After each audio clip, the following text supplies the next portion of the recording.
بےنظیر بھٹو کی شہادت سے ایک رات پہلے تب کے آئی ایس آئی کے director general lieutenant general Nadeem Taj نے بیوی سے ملاقات کر کے انہیں بتایا تھا کہ کل کے جلسے میں انہیں قتل کرنے کی سازش تیار ہے، لہٰذا وہ جلسہ ملتوی کر دیں۔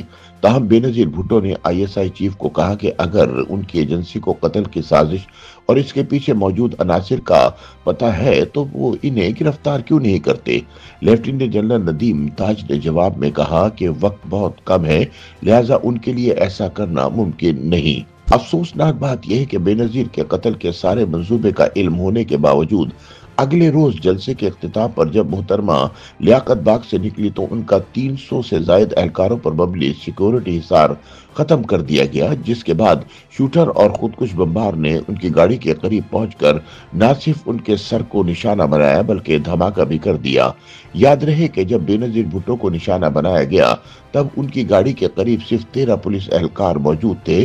اسی وجہ سے شوٹر ان کے سر کا نشانہ لے کر 3 گولیاں چلانے میں کامیاب ہوا، جس کے فوری بعد خودکش بمبار نے اپنی جیکٹ بھی پھاڑ ڈالی۔ آج دن تک اس سوال کا جواب نہیں مل پایا کہ بےنظیر بھٹو کا قتل کس نے کیا تھا، حالانکہ سب جانتے ہیں کہ قاتل کون تھا۔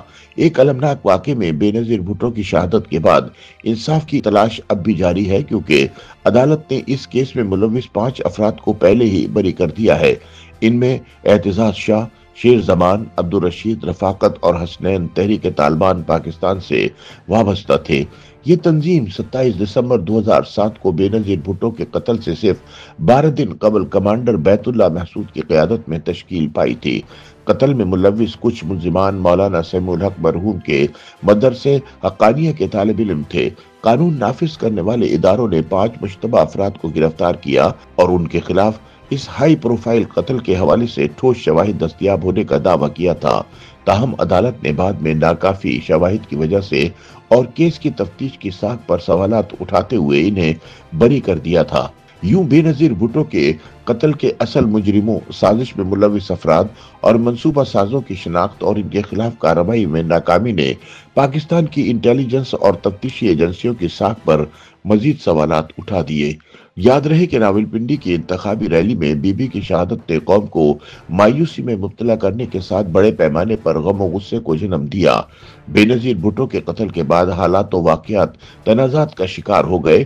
اہم شواہد کو مبینہ طور پر خراب کر دیا گیا، جس سے تحقیقات کی ساکھ پر سوالات اٹھنے لگے۔ اہم فرانزک شواہد مٹا دیے گئے، جائے وقوع کو عجلت میں دھو دیا گیا تاکہ ثبوت مٹائے جا سکیں۔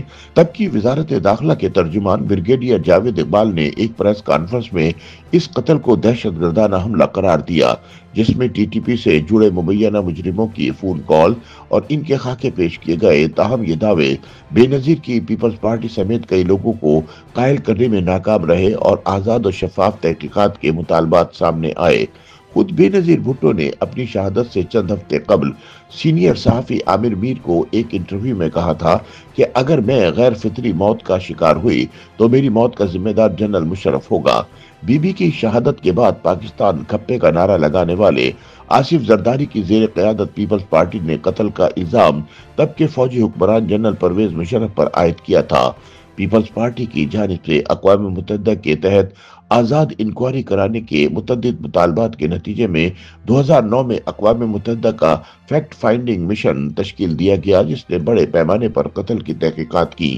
اقوام متحدہ کی رپورٹ میں قتل کی ذمہ داری جنرل مشرف کی زیر قیادت فوج اور انٹیلیجنس ایجنسیوں کی ناکامی پر ڈالی گئی، جس پر فوجی قیادت سیخ پا ہو گئی۔ بی بی کی شہادت کے بعد ہونے والے الیکشن کے نتیجے میں پیپلز پارٹی برسر اقتدار آئی اور آصف زرداری صدر پاکستان کے عہدے پر فائز ہوئے۔